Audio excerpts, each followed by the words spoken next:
जहाँ हम अभी बैठे हैं वो हमारे बहुत ही सम्मानीय युवा ऊर्जावान इस क्षेत्र के लोकप्रिय जनप्रिय विधायक हैं रिकेश सिंह जी। उनके कार्यालय में हमेशा इनकी रील्स हम देखते रहते हैं और इनसे हम लोग प्रेरणा लेते हैं। मैंने सुना है बचपन में निशानेबाज बहुत अच्छे थे, तो कुछ ऐसी स्टोरी थी आपकी, बताना चाहेंगे? नहीं, ऐसी कोई बात नहीं है, कोई निशानेबाज वाली बात नहीं है। हमारा एक फ्रेंड था जो हमें ऊपर छत से मार रहा था पत्थरों से, और हम इधर कंची खेल रहे थे, तो उसी बीच हमने भी एक पत्थर मारा तो वो जाकर उसको लग गई। घर में अगर कंप्लेन आ गई तो किस प्रकार जो मम्मी होती हैं या पिताजी होते हैं किस प्रकार कुटाई करते हैं, उसी प्रकार कुटाई उस समय हुई और वो एक सबक भी बना हमारे लिए। सलमान खान की शादी को लेकर सब बहुत सोचते हैं, और एक आपकी शादी को लेकर, तो आप शादी कब कर रहे हैं? उदाहरण तो बहुत बड़ा आप दे रहे हैं, लेकिन ऐसा हमको नहीं लगता कि कोई सोचता होगा। जब भी संयोग होगा, बनना होगा तो बनेगा, जब संयोग होगा तो हो जाएगा। तो इस लाइफस्टाइल से निकल के जो आपकी टीन एज वाली लाइफस्टाइल है उसमें आपको जाना चाहिए, आपका मन नहीं करता? हमारे कार्यकर्ताओं के साथ हम ढाबा भी जाते हैं, हम आज भी हमारे कार्यकर्ताओं के साथ मूवीज़ भी जाते हैं, आज भी हम अपने कार्यकर्ताओं के साथ घूमने भी जाते हैं। हमारे पिताजी उन्होंने पूरा जीवन समाज के लिए समर्पित करके रखा, तो उसी को आदर्श मानकर हम भी प्रयास कर रहे हैं कि जनता के लिए जिए, जनता को उनके हक अधिकार वाले साल 2028 तक और क्या नई चीज़ें आने वाली है, और क्या? और हमारी जो कॉलेज है वो इसी भिलाई से हुआ है, शंकराचार्य कॉलेज से हमने इंजीनियरिंग की है।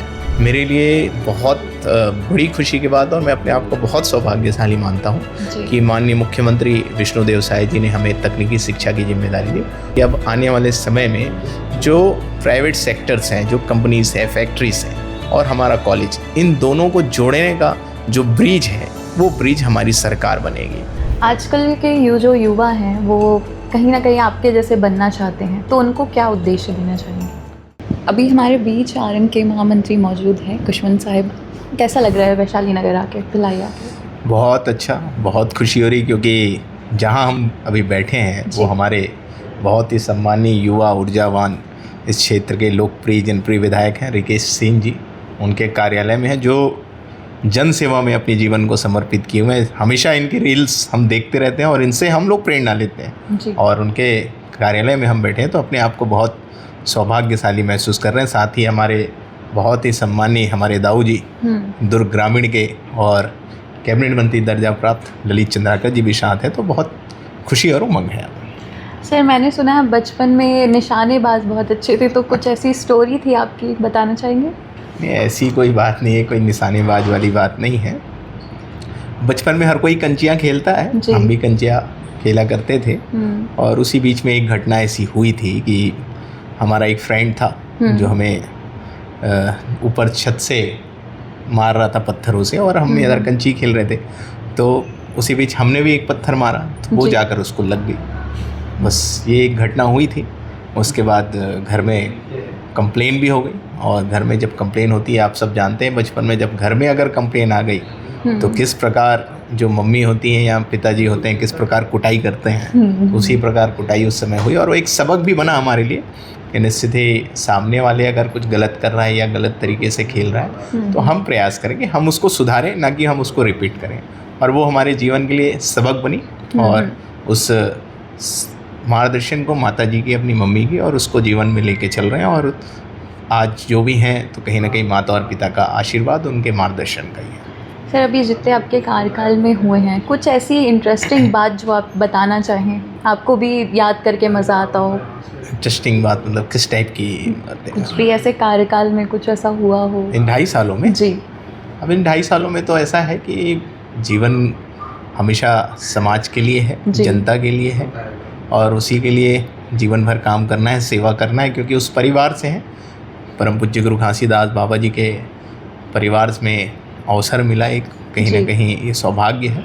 और जिस प्रकार गुरु घासीदास बाबा जी ने भी संघर्ष को चुनते हुए लोगों को जीवन देने का काम किया, उनको मार्गदर्शन देने का काम किया, तो उसी आदर्शों को लेके, उसी उपदेशों को लेके इस जीवन को जीने का प्रयास है। जिस प्रकार हमारे पिताजी उन्होंने पूरा जीवन समाज के लिए समर्पित करके रखा, तो उसी को आदर्श मानकर हम भी प्रयास कर रहे हैं कि जनता के लिए जिए, जनता को उनके हक अधिकार और उनको उनके पास जो जितनी भी योजनाएं हैं कल्याणकारी है वो वहाँ तक पहुँच सके।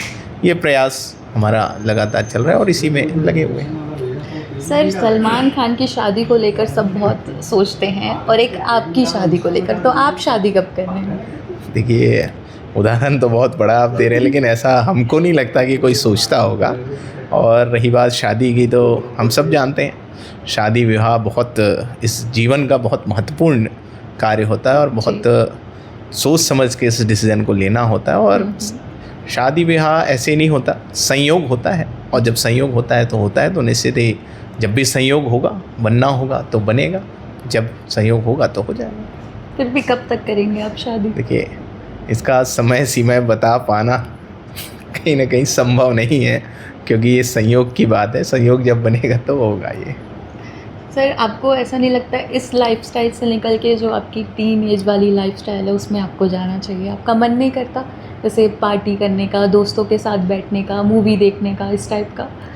देखिए, अब जो छत्तीसगढ़ प्रदेश की जो जनता है वही हमारे मित्र हैं, वही हमारे दोस्त यार हैं, वही हमारा परिवार है। और उन्हीं के साथ जो हम बचपन में किया करते थे या स्कूल में, कॉलेज में जो हम घुमा करते थे, वो आज कहीं ना कहीं इन सभी के साथ करते हैं। हम लगातार प्रयास करते हैं कि जैसे हम बचपन थे वैसे ही रहें, अपने आप को बदलने का प्रयास कभी नहीं किया। आज भी हम हमारे कार्यकर्ताओं के साथ हम ढाबा भी जाते हैं, हम आज भी हमारे कार्यकर्ताओं के साथ मूवीज़ भी जाते हैं, आज भी हम अपने कार्यकर्ताओं के साथ घूमने भी जाते हैं, क्योंकि यही हमारे परिवार है और यही हमारे मित्र हैं। तो इनके साथ ही जुड़कर हम लगातार काम करते हैं, ताकि स्वयं को एक आनंद की अनुभूति तो हो, साथ ही साथ हमारे जनता भी अगर उस आनंद की अनुभूति करेंगे तो इससे बड़ी खुशी, इससे बड़ी प्रसन्नता नहीं हो सकती। तो उसी अनुसार काम भी चल रहा है और उसी अनुसार जीवन को जीने का प्रयास है, और इसी तरीके से हम लोग जीवन व्यापन और जीवन को आगे बढ़ाने का प्रयास कर रहे हैं। सर, आगे आने वाले साल 2028 तक और क्या नई चीज़ें आने वाली है और क्या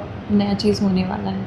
देखिए, अभी जो हम बैठे हैं भिलाई में बैठे हैं, जिसको दुर्ग जिला और भिलाई को हम सब एजुकेशन हब के नाम से जानते हैं जी। और हमारी जो कॉलेज है वो इसी भिलाई से हुआ है, शंकराचार्य कॉलेज से हमने इंजीनियरिंग की है। और हमने इंजीनियरिंग में देखा है कि किस प्रकार बच्चों को एक चिंता होती है कि हमारी इंजीनियरिंग तो कंप्लीट हो जाएगी, लेकिन हमको नौकरी कैसे मिलेगा, हम आर्थिक स्वावलंबन की ओर आगे कैसे बढ़ेंगे, अपने लाइफ को कैसे सेट करेंगे। ये एक बड़ी चिंता बनी रहती थी जब हम कर रहे थे इंजीनियरिंग, तो हमेशा इस बातों की चर्चाएं होती रहती थी। और आज मेरे लिए बहुत बड़ी खुशी की बात, और मैं अपने आप को बहुत सौभाग्यशाली मानता हूँ कि माननीय मुख्यमंत्री विष्णुदेव साय जी ने हमें तकनीकी शिक्षा की जिम्मेदारी दी। तो हमारा प्रयास यही है कि इंजीनियरिंग कॉलेज के जो बच्चे हैं उनके भविष्य को अपन सुरक्षित कर सकें। इंजीनियरिंग की जो पढ़ाई होता है उसको ज़्यादा अच्छा से अच्छा हम कर सकें।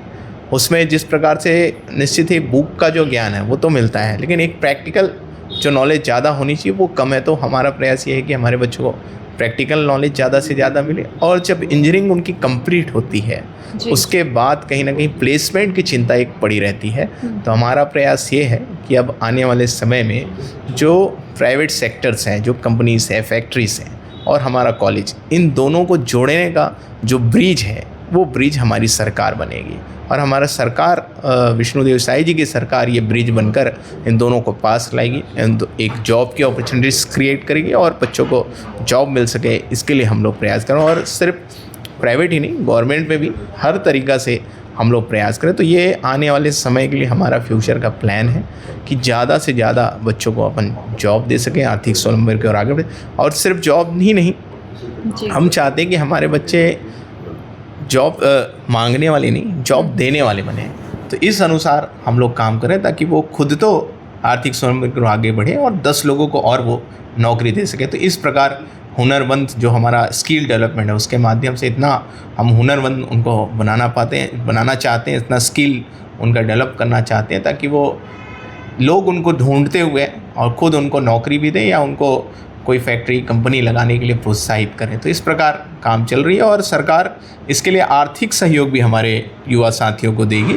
हमने आई हब भी यहाँ पे गुजरात का जो आई हब है वैसे ही सेम टू सेम हमने हमारे छत्तीसगढ़ में खोला है और वहाँ से MOU किया हुआ है ताकि हमारे बच्चे के अंदर में हमने देखा है छत्तीसगढ़ के जो बच्चों में एक अलग प्रतिभा होती है, अलग टैलेंट है, लेकिन उसको कहीं ना कहीं एक मंच और अवसर नहीं मिल पा रहा। तो इसके लिए हमने आई हब यहाँ पे लाया है, न्यू आइडियाज़ हैं, नवाचार हैं, वो आज वहाँ पर ला रहे हैं वो अपने प्रोजेक्ट। और जो अच्छा प्रोजेक्ट हो रहा है तो निश्चित ही हमारे प्रोफेसर्स हैं, फैकल्टीज़ हैं, वो उनको मेंटर कर रहे हैं और हम आर्थिक उनको सहयोग कर रहे हैं ताकि वो उसको कंपनी फैक्ट्री के रूप में, वो प्रोडक्शन के रूप में आगे बढ़ाएं और खुद तो बढ़ेंगे, 10 लोगों को साथ में लेके बढ़ेंगे।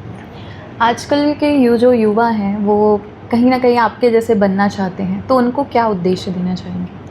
बिल्कुल सभी युवा साथियों से यही कहूँगा कि आप सब के अंदर में वो शक्ति है, आप सब सक्षम हैं, आप जो चाहते हैं, जो सोचते हैं, वो सब कुछ, वो सारे सपने आपके पूरे हो सकते हैं। लेकिन बस इसमें ध्यान रखने की बात ये है कि खुद के ऊपर विश्वास रखना है, संयम रखना है, पेशेंस रखना है और मेहनत खूब करनी है और हार से कभी डरना नहीं है। अपने जीवन में याद रखें, मन के हारे हार है और मन के जीते जीत है। जो खुद से जीत जाता है, खुद के ऊपर विश्वास रखता है, आत्मविश्वास रखता है, उसकी जीत सुनिश्चित होती है, उसके सपने पूरे होते हैं। तो खुद के ऊपर विश्वास रखें, संयम रखें, निश्चित ही आपके सारी मनोकामना और सारी सोच, सारे टारगेट आप जो चाहते हैं वो सब कुछ पूरा होगा। लेकिन खुद के ऊपर विश्वास रखें, आप जरूर सक्सेस होंगे। तो ये थे खुशवंत साहिब जो कि तकनीकी शिक्षा मंत्री हैं और इनसे हमने बहुत अच्छी बातें की। इन्होंने अपने जो काम के बारे में है और जो लाइफस्टाइल है अपनी और जो काम के प्रति इनका प्यार है, वो सारी चीज़ें इन्होंने हमारे साथ शेयर की। जितने इन्होंने अभी तक काम किए हैं वो काफ़ी ही अच्छे रहे हैं और युवाओं को इनसे बहुत सारी सीख मिलती और इन्होंने परिवारों की, बच्चों की और युवाओं की काफ़ी मदद की है, जिनसे वो बहुत आगे बढ़ चुके हैं। और जैसा कि इन्होंने कहा कि कभी हमको हार नहीं माननी चाहिए, सफलता कभी ना कभी हमें मिल ही जाएगी, किसी चीज़ में कमज़ोर नहीं पड़ना, बस तैयारी करते रहें, प्रेरणा लेते रहें और आगे बढ़ते रहें। इनकी सीख काफ़ी ही युवाओं को बहुत मददगार बनती है और हमें भी सुनने में काफ़ी अच्छी लगती है कि आगे बढ़ने के लिए हमें हार नहीं माननी चाहिए। तो इसी सोच के साथ आज ये महामंत्री बने हुए हैं। इन्होंने भी अपनी लाइफस्टाइल इसी में बिताई है और इसी में वो खुश रहते हैं और काफ़ी ही इंजॉय करते और ऐसे ही ये सबको प्रेरणा देते रहते हैं और आगे बढ़ने के लिए प्रोत्साहित करते रहते हैं। बाकी ऐसी ही खबरों के लिए हमारे चैनल सीजी भास्कर के साथ बने रहें और कमेंट करके अपनी राय ज़रूर बताएं।